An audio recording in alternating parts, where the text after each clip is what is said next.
Hello, everyone, and welcome. Thank you all so much for joining us today for this live stream event. My name is Alexia, and I am the project and event manager of the Microsoft Reactor Toronto. Before we begin, I would like to quickly review two items with you, our code of conduct and event guidelines. First, please take a moment to review our code of conduct. Microsoft Reactor seeks to provide a respectful environment for both our audience and presenters. We do encourage engagement in the chat, but please be mindful of your commentary, remain professional and on topic.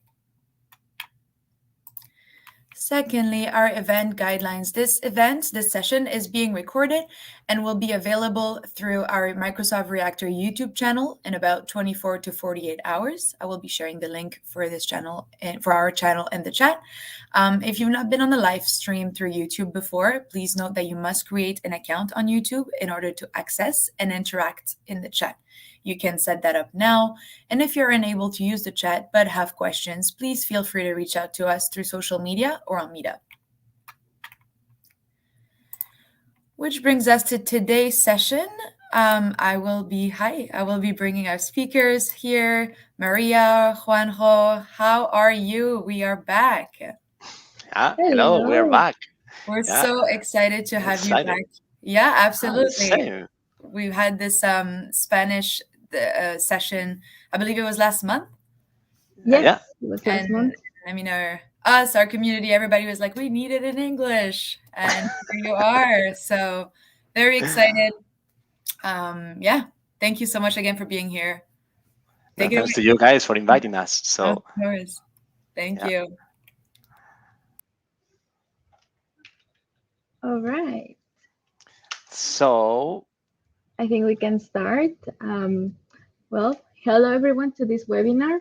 This is our second session. Well, first one in English, last one was in Spanish. And as a bilingual professionals, we love to share this topic with all of you because it's very, very interesting and very connected to us to talk about accessibility because of the relevance in the community, the way how this talking about accessibility can change the people. We usually think that accessibility is only for people with disabilities and very particular ones. But the truth is that everyone needs inclusive spaces and products that adapt to their activities according to their day-to-day activities that they have. So please stay with us in this accessible journey and learn how you can contribute in transforming the things to be useful for everyone. All right, so let's move out to, okay, just before jumping into the introductions, feel free to drop some questions or topic with Juanjo and myself. We will be happy to answer and share with you any other topic. All right, so the topic of this presentation is accessibility and how does it affect to us.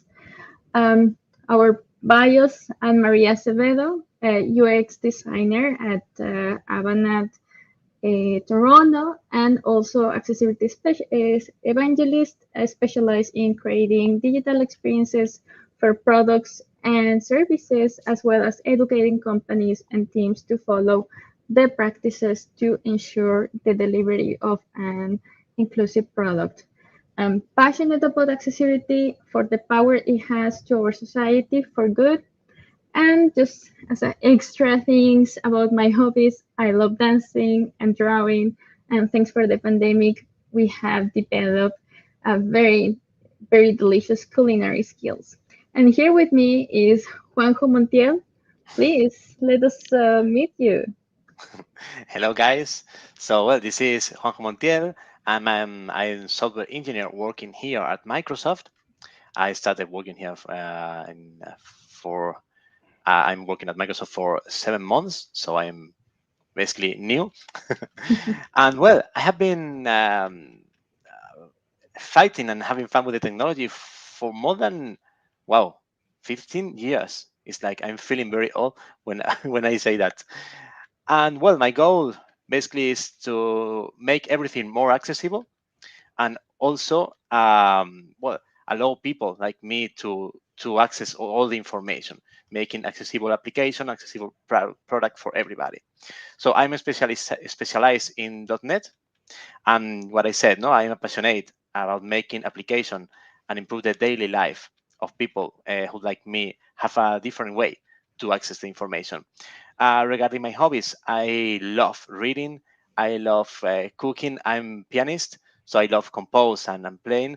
But with the keyboard, the computer keyboard, I don't have too much time to use the other one. But well, we can. I don't have time to do everything in 24 hours. We wish that they could have more time for more Yeah, hours to interact and do more fun things. exactly. All right. So, yeah, this is the today's agenda. These are some of the topics that we're gonna be covering during today's session. So stay with us. Let's start, Juanjo, with what is accessibility. We're gonna invite the audience who has joined us to tell us what is accessibility and what are the things that comes to their mind where they heard this word. Please don't be shy. We want it's not an exam. Just share your thought. I think that accessibility is this, or I have read that. Everything.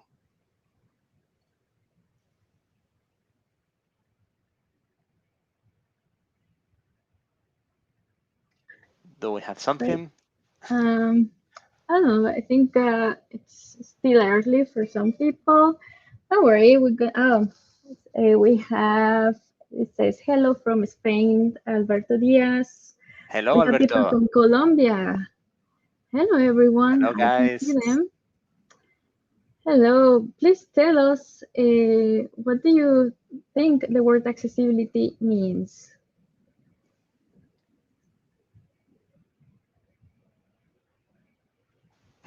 I see there's some only greetings. Okay. Hello from Oxford. Very nice. Okay. Wow. All right.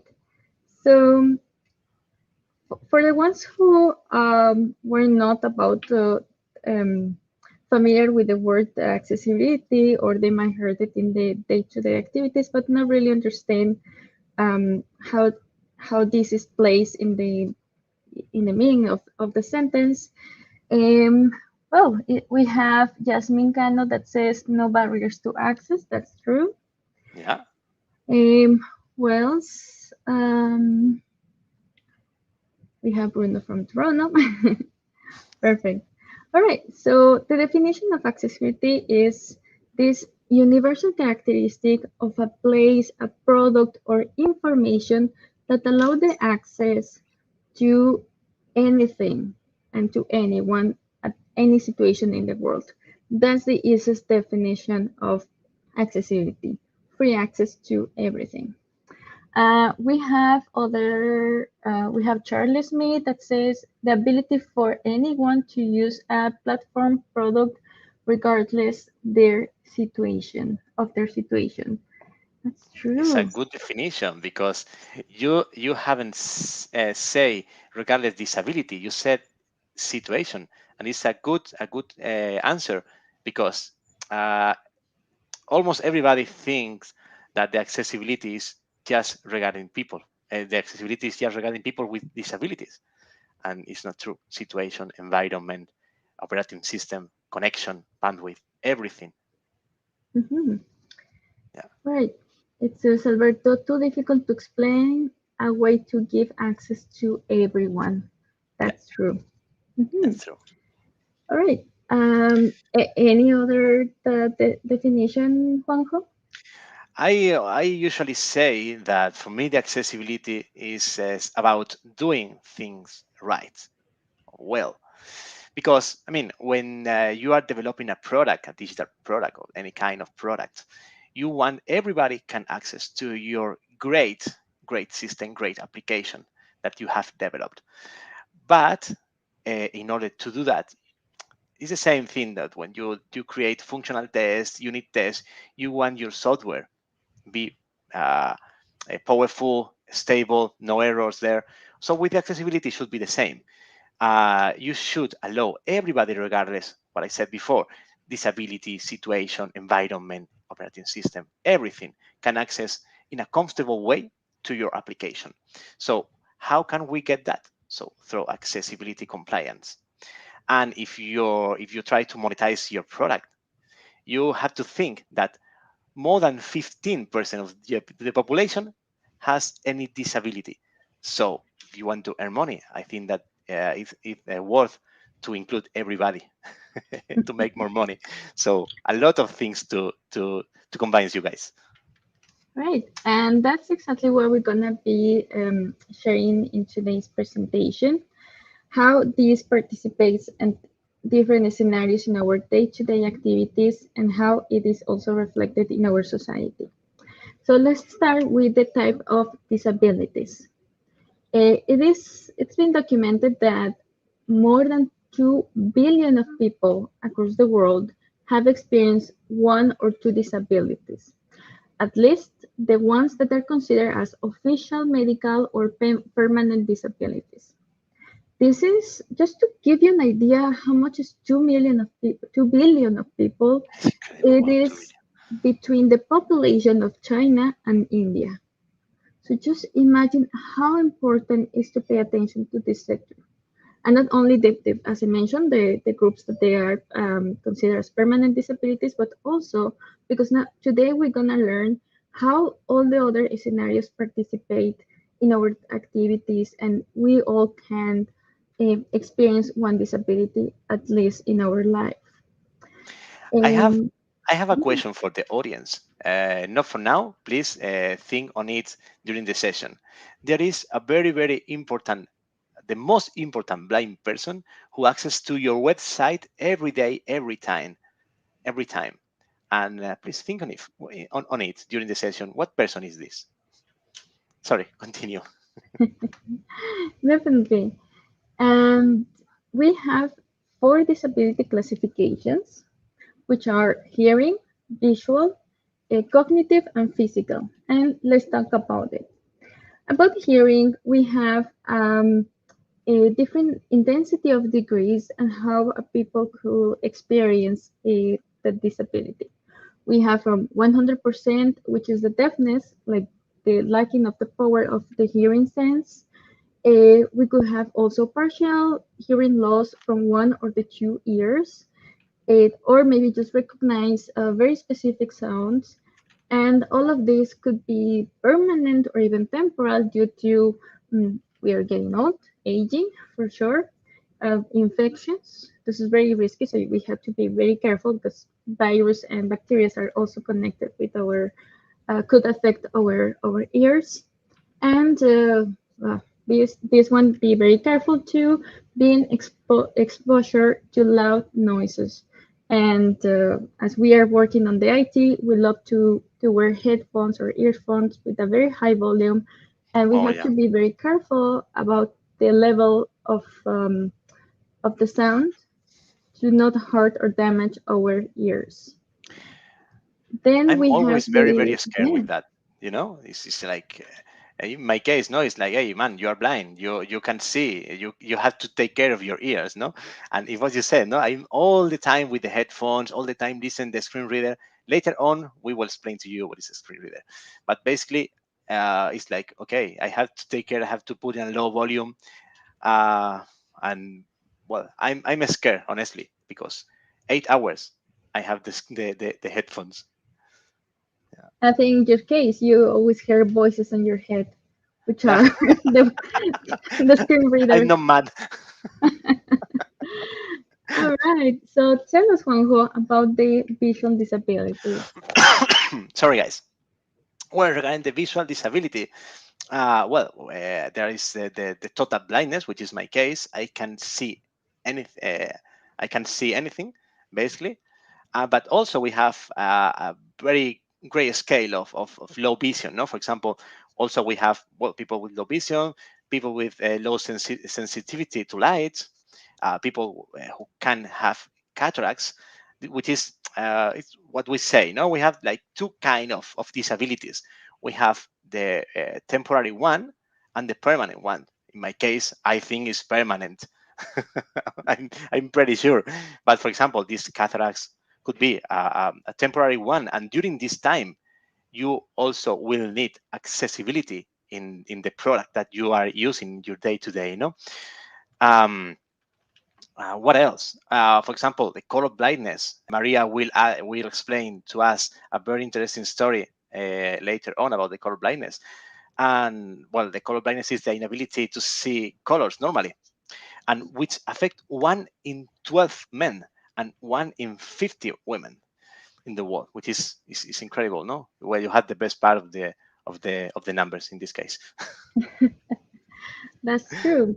And for example, in the case of color blindness, you cannot correct it, but you can use assistive devices. Now they are developed to correct the way how you see certain colors. So this They're helps. like glasses, right? Developed for that. Glasses, exactly. Those are the glasses. Yeah.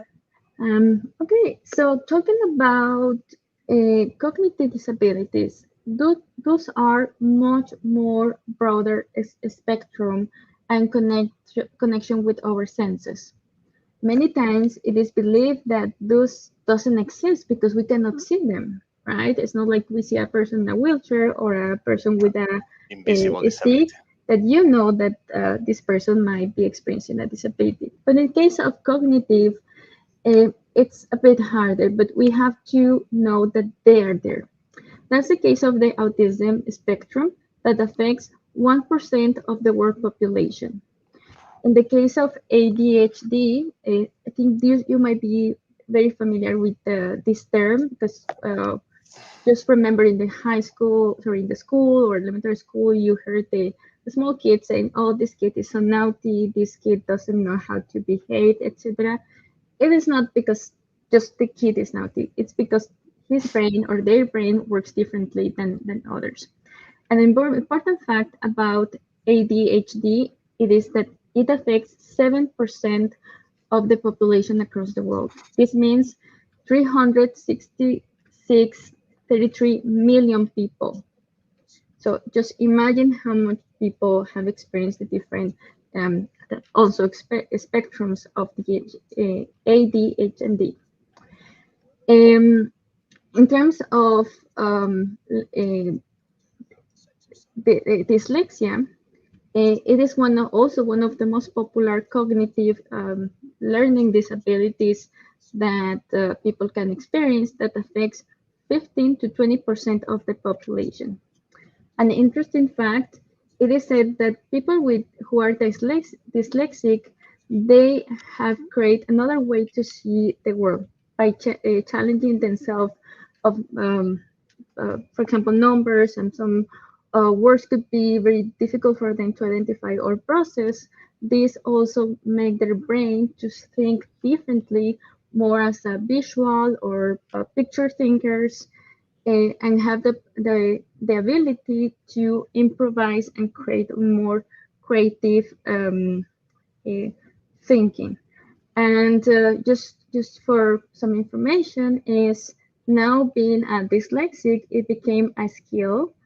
And you can find this skill on LinkedIn and add it to your profile. This dyslexic thinkers, that's how it goes. All That's right. curious. Very, very So funny. yes, it's very interesting how Yeah. our brain might be lacking in a few things, but in other ones, they can develop in ways that Yeah. we cannot even imagine. I have a colleague that was working in a company in which they were hiring people with autism because as QA guys, because he said to me that the autists were able to test everything in a very, very thoroughly way because the way in which their brain worked. So it's incredible how you can take advantage of these kind of things too, right? Yes, it's all about adapting to our environment. Yeah, yeah, And exactly. let's talk about Juanjo, to the physical and motor disabilities. Yeah. So physical and motor also with a wide range in the way it is presented, from paralysis, absence of limb formation, or loss due to an accident or similar, among others. There is a big range also of disabilities this kind, no, and I think that the people is usually most used to see this kind of disability, the typical person in wheelchair runs everywhere. We will see later on that, well, I think is one of the most visible disabilities. And well, what can we say? But well, we have also a lot of devices ready for this kind of disability. Like for example, um, I don't remember the name of this. For example, to manage the computer, you can use like devices to click with your eyes. Well, a lot of different mechanism to work also in the IT.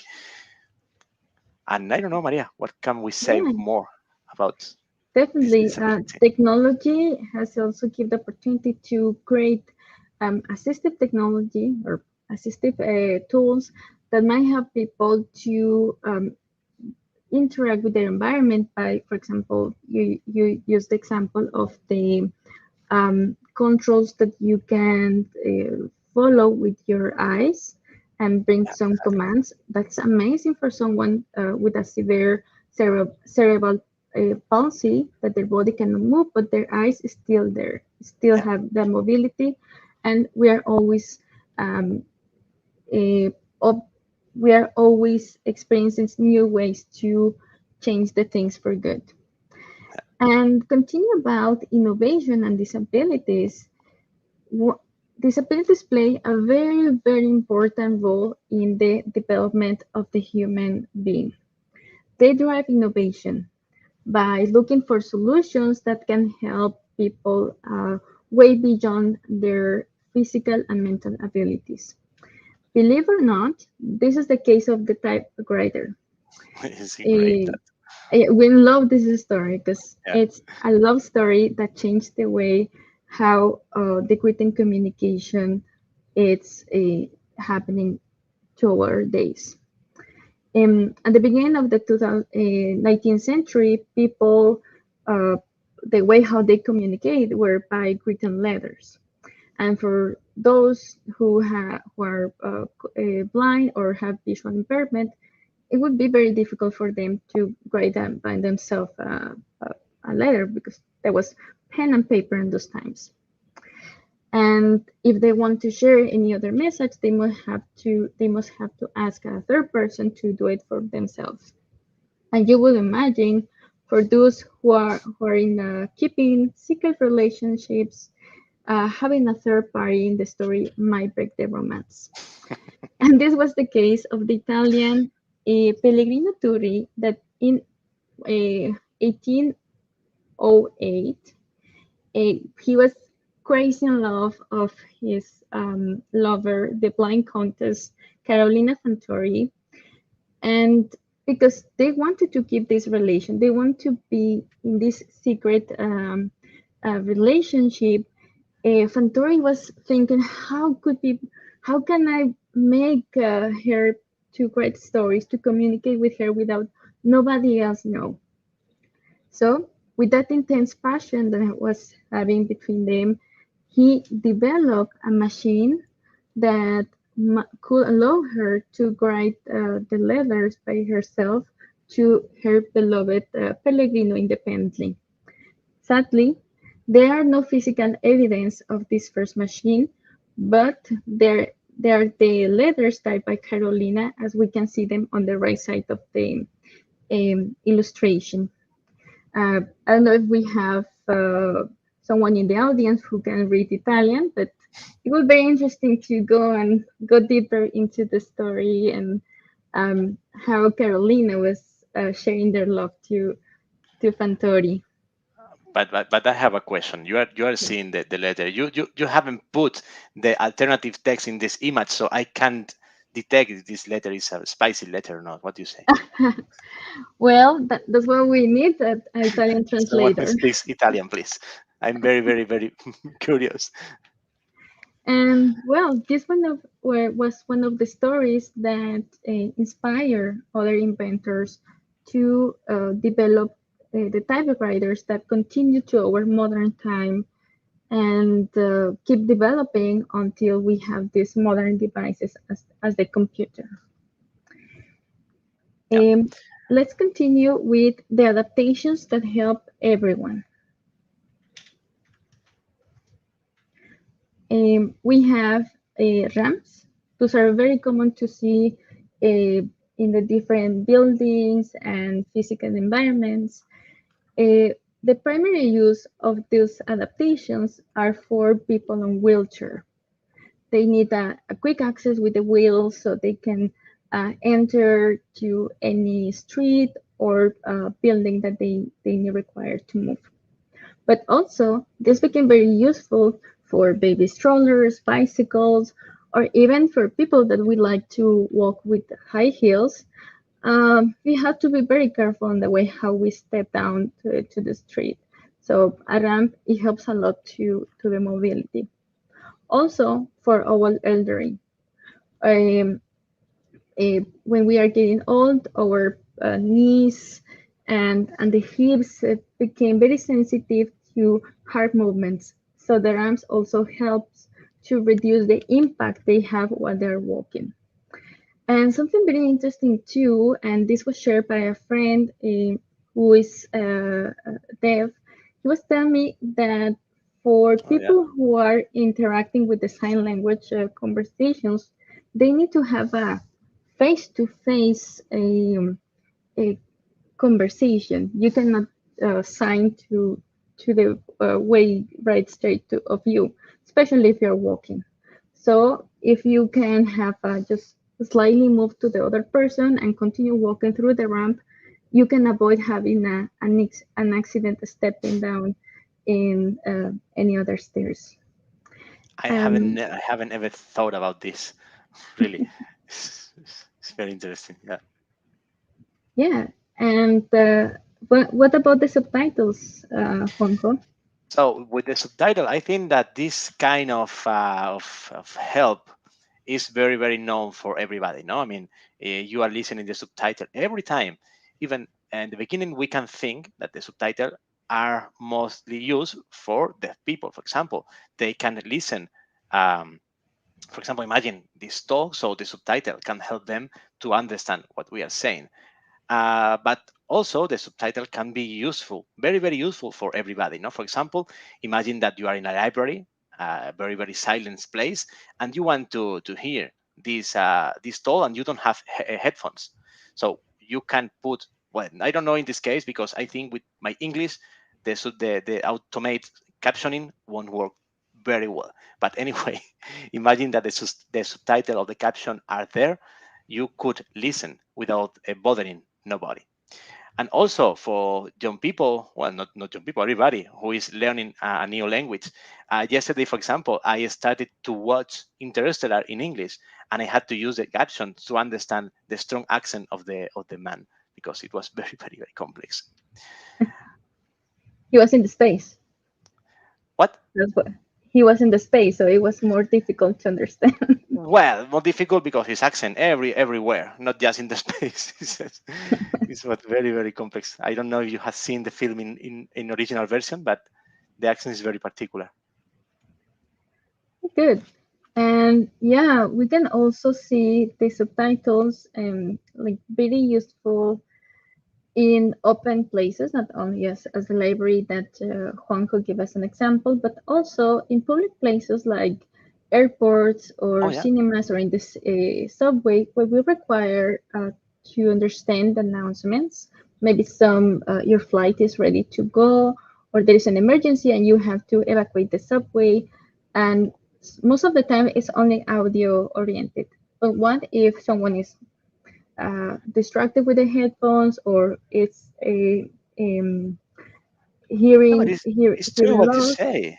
In a Hmm. very, very, Yeah, with a very big echo, with a big reverb, it's very, very complex to understand. I remember in the train station, the public system, I was not able to understand the person explaining the next train and these kind of things. So yeah, it's what you say.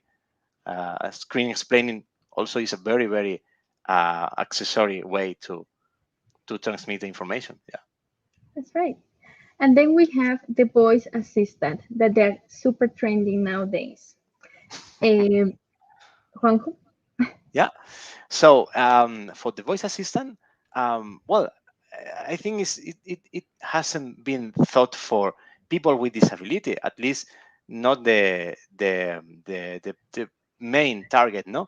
But in our case, for example, in the case of blind people, we use the voice assistant every time because it's very simple.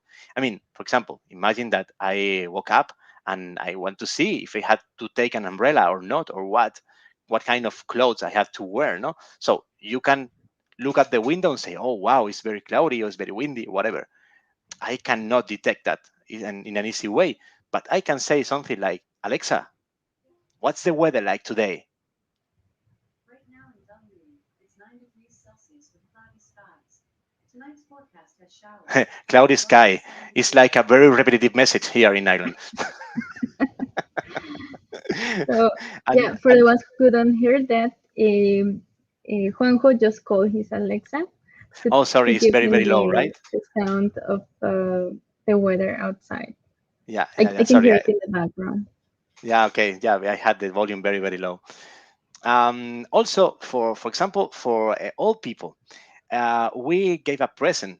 We gave an Alexa as a gift for my grandmother, because we tried with a tablet, we tried with a mobile phone, but she was not able to call us by video. She was not able to handle the device properly. So in the end, we decided to give her an Alexa, and she was able. Alexa, I'm not talking to you now, and she was not. She was able to call us. She just say, Alexa, call my grandson, and Alexa create a call me, and we can communicate through video. And for her, this has been very, very important to be able to see me, to see my son, even we are very, very far away. So for her also, it was a very, very nice device. Mhm. And what about, I know it's a very bad practice, texting and driving. This could cause a lot of accidents if you get distracted. Oh yeah, But by using the voice assistant, you can ask the machine to read you the message and also reply back by voice commands, which facilitates the communication if it's some important message that you need to answer right away. yeah, Mhm. exactly. All right. So let's move to the next slide. And I might have to share my screen. Just give me a second. Hmm. This slide, while we are sharing your screen, this slide is about multi interfaces, about the capacity to be resilient and adapt to different ways to communicate. we will say we will see now what we are talking about. Mhm. Um, okay. Bruno, can you help me placing this video perfect on the spot? And we're gonna play it right now. And here it goes.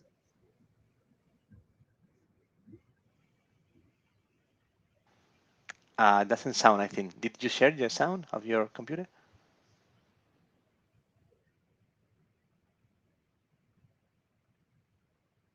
Maria?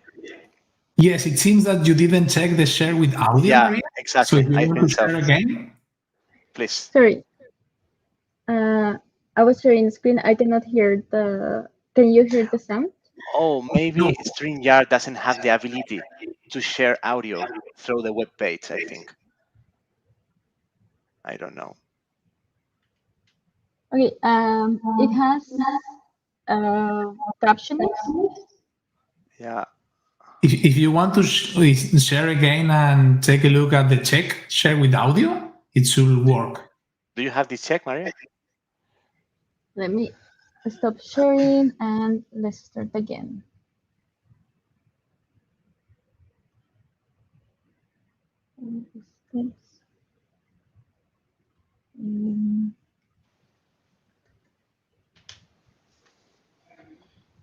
I don't remember if this platform has this check, Bruno.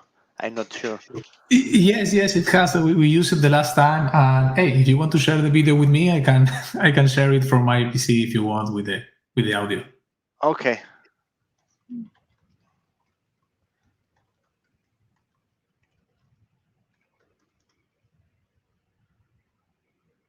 Here it is.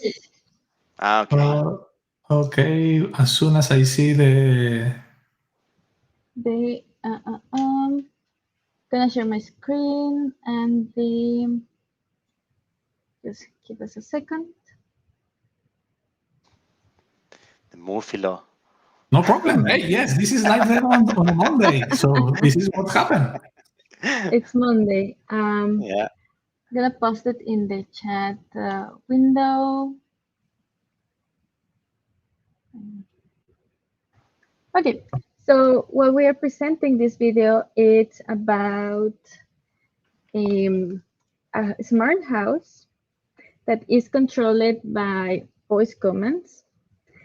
And the person in the video, what he's doing is walking through his house and activating different functionalities as it is the, well, as for the weather, prepare their breakfast, as for the meetings that they have scheduled for the day. And he just leave his home and go to the dentist. I don't know if when you have experience when you go to the dentist for some treatments, they applied you anesthesia. Sorry, Maria, I have the video. Do you want me to play it? Awesome. Yeah, Please, if you can, would be nice. Perfect. Let me know if you can hear it. Perfect. Please, Oh, Jess. yes. Smoothie. Making smoothie. Calendar. No meetings today. Remember, dentist at 9:30. Fire off. Fire off. Open door. Door open. And we're gonna do one more. Oh, yeah. Open door. Wrong voice command. Open door. Wrong voice command. Open. Open door. Repeat that. Open door. I didn't understand that. Please, open door. Play on the floor. Get on the floor. Open the door. Wrong Open the voice door. command. Error. Hey, there. With a rock. Open door. Open door.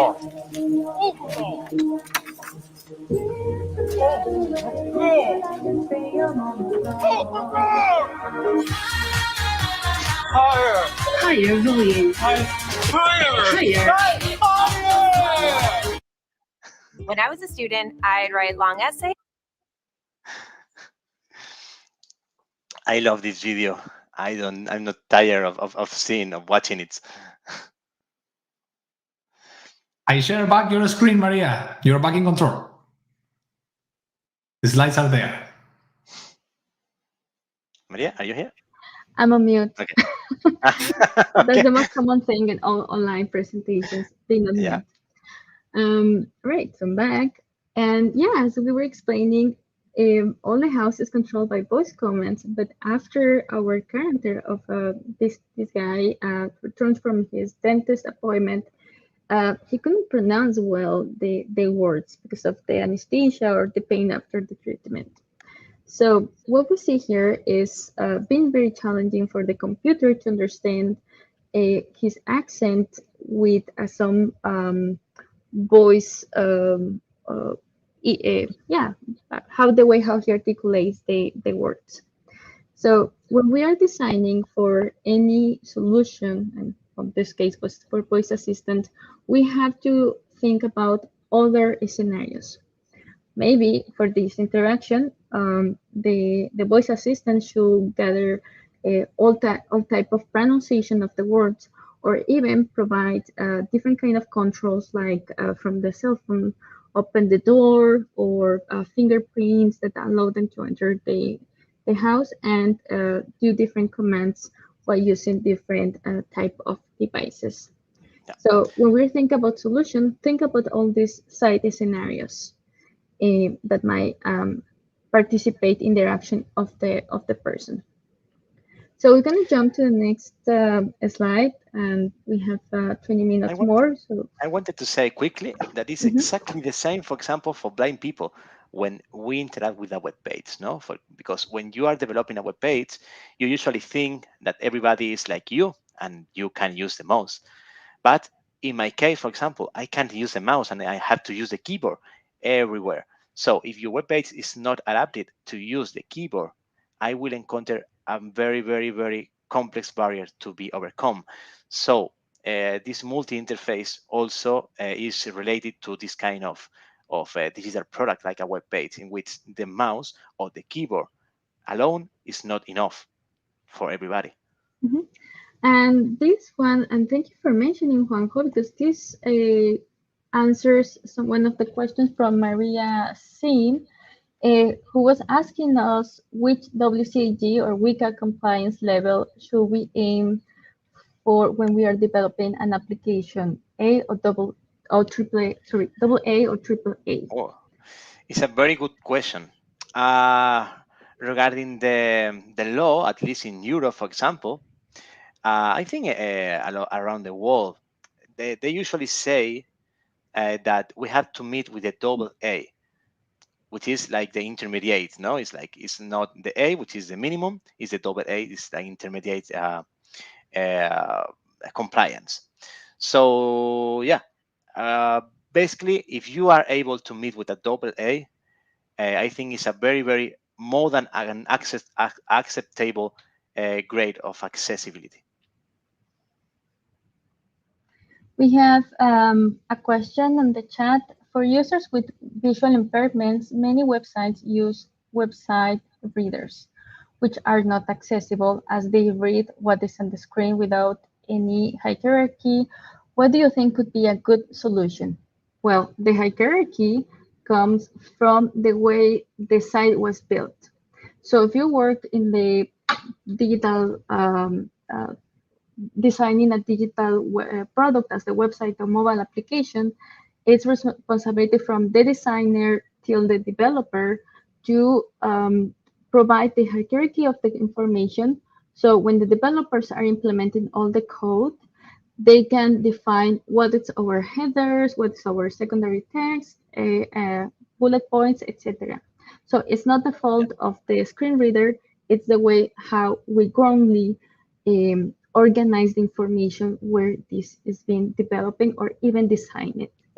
If a web page has a very good structure and it has a very, very good semantic load, we can detect everything, we can navigate through everything, headings, section, articles, a site, banners, footer, everything, and detect everything. So a good, well-done web page could be navigated very, very quickly as long as the semantic and the structure are also well done. So yeah. Mhm.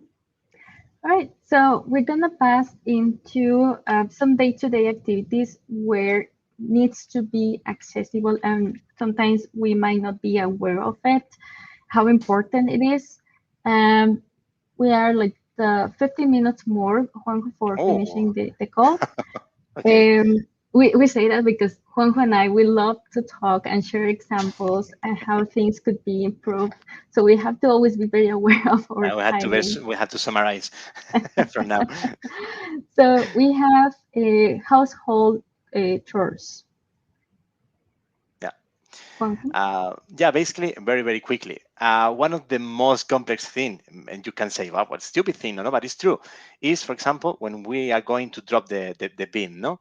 So here in Ireland, all the containers are like in a room inside the car park, the parking, and every time that they put the container outside, so that the pickup of the truck can take them. When they put back the containers, they put in a different order.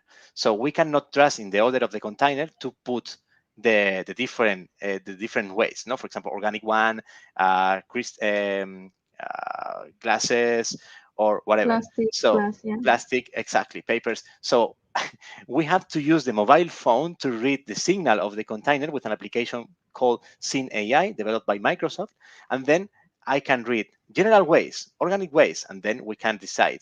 But it's very complex because we are blind. We are not good focusing with the with the camera, so it could be very very complex. Yeah, and also services in the health and personal care needs to be accessible. And Yeah, this is one of the most common case for the COVID test and pregnancy test, that the only way that you can detect if the person uh, is positive or negative is a visual clue. There is no sound or notification, audio notification or vibration that tells you. However, when we were talking about this, Juanjo and I, we found out that there are pregnancy tests with some vibration technology that tells you if it became positive or negative. This is very interesting to find it. But one of the challenges that we say we found in this kind of prototypes is sometimes they are not that easy to find because they are very segmented for certain groups yeah. of people, or even the cost is higher because it's not uh, distributed as a regular um, product. Market. Yeah, yeah, exactly. Yeah, Exactly. this is the problem of the product made for people with disabilities. That basically the cost is increased a lot. Yeah. And other activities like transportation, it became very challenging also for the people. On the right side of our screen, we have a person or a man in a wheelchair trying to get into the bus. It is challenging for him because the lack of mobility, but also we see that in different scenarios where people might be carrying their babies with a stroller or may be interacting. They cannot they cannot know when the bus is coming and what is the route that they are waiting for. And transportation, it's very challenging how to make it inclusive for everyone, but always we can find ways to improve it and make it easy for everyone or support the person to get into it. I just will say that I have missed a lot of buses here in Ireland because I cannot detect when they are coming because they don't have the GPS signal here. So it's a big challenge. Mhm. In the case of entertainment, again, that's a broad topic to talk about how to make it inclusive. From the board games, we want like all family participates, and not all the time those games are thought to the different needs that people could have. Also, cinema, we see that companies need to comply with the spaces where they can arrange wheelchairs or accommodate people with certain disabilities, or provide captioning for the movies or projections.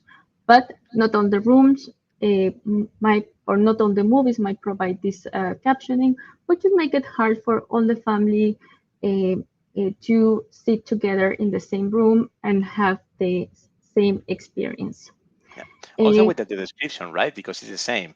Not yes. all the cinemas have the audio description system for blind people, so it's basically the same. Some two things that they should implement everywhere, as they are not doing for now, right? Mhm. And then we're gonna pass to another topic, which is for the user to the user. And this is because we have 10 minutes left and we want to Yeah, answer some questions. yeah, It's important when we are thinking about accessibility, we think it that is for the user. And it's not about just compliance to meet the, in this case for the digital environment, the WCAG or any other local or regional legislations. We have to think how this person is going to interact with the object. In this case, we are using two kind of funny pictures that explain the situations. On the left side, we have a fireplace with a big sign that says hot surface, do not touch. And below that, the same text written on Braille. And I will ask you, Juanjo, how do you read Braille text without touching it? Very good question. Very good question. It's like I encountered the other day a big signal in Braille also, but it was like 2 meters of the Right. floor, so the ground. So it's like, okay, how I suppose that I can touch that. So it's the same.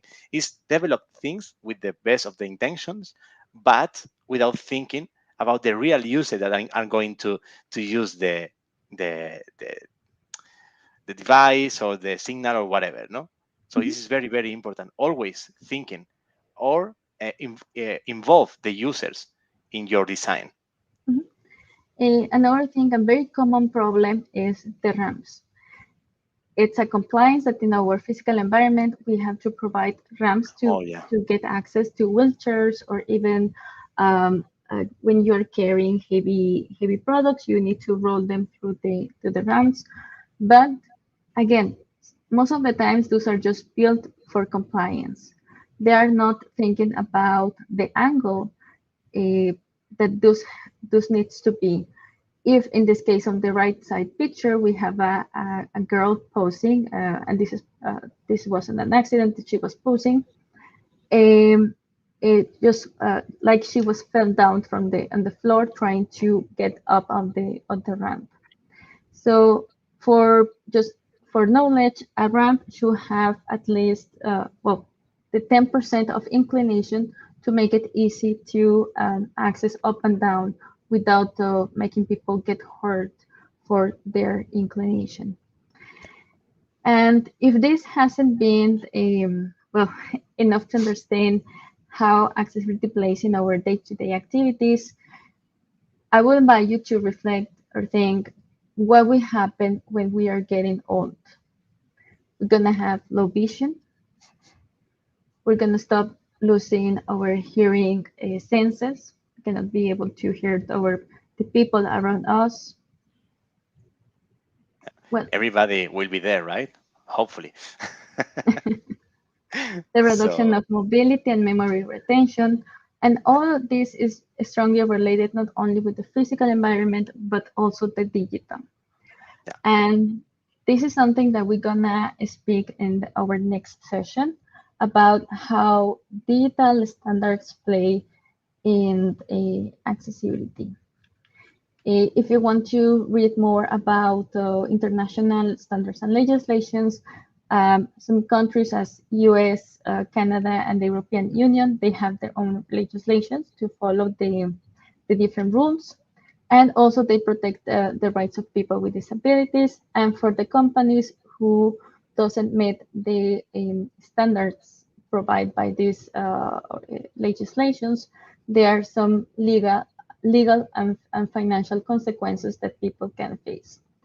If you want to learn more about the standards and guidelines for digital environment, the international guidelines, which is the WCAG, you can find it online. Those are in English and Spanish, and I think in other languages too. So it could be accessible for everyone who might not be English their first language. And we also invite you to look at your local legislations about physical places, because they're common standards, but also each country might have their own and very specific requirements. So with that, yeah, we can jump into our questions and answer section. I see a few questions in the chat window. Please oh, great. feel free to now share with us. We're gonna read it aloud and share some answers. If I want, Maria C says, if I want to find a mentor to help me learn more about accessibility implementation, where should I look? Good question. Here. Here, Maria, you can exactly. contact Maria. we can help you, and also I can share with you guys. I can send to Bruno, and he can bring it to you. Some accessibility resources regarding courses, trainings, documentation, and so on. And what Maria said, please come on us, ask us. You have our contact. Well, it's in the previous slide, right? In the presentation, but we can put also in the chat if you have some question. We are sure that we could help you at least a little bit.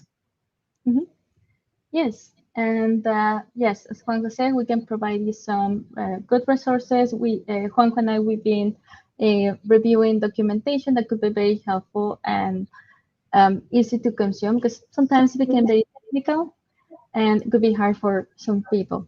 And as Bruno was sharing in the chat, we are planning a second session where we're going to talk about very specific standards and how to build the criteria in the products. So we invite you to join us for the next session and walk you through all these best practices to make a very accessible product. And yeah, Maria's asking for our contact There's a information. lot of echo. I don't know what's happening, but I listen a lot of echo. Yeah. Bruno, can Maybe you someone place is not. the slide back on the primary view? Oh, no.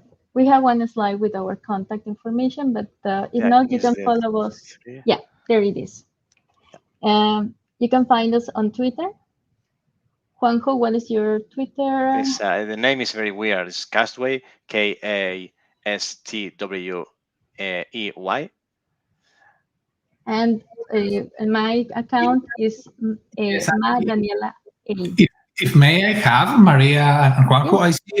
I see several questions from Maria, from the young, sorry if I saying your name bad, and others around more technical question around user testing tools, how a developer should do A, B, and C. Just to let you know that we are planning more sessions, which exactly. are We cover all of this deeply. Yeah. Yes, today's was kind of more a high-level overview. We are running out of time, but it's just to give you a sense of what we can do and how far is this. This is not just make a web page accessible. Last time that we did this session, Juanjo even showed us how he has a very specific set of Uno cards. You know the Uno card, super popular card game? That's playing with his little terremoto, his little son. Hey, it has some braille on the corner, so everybody knows, not only visually. Yeah. The problem that in English, I think we were slower. And then we didn't have time to explain all of this.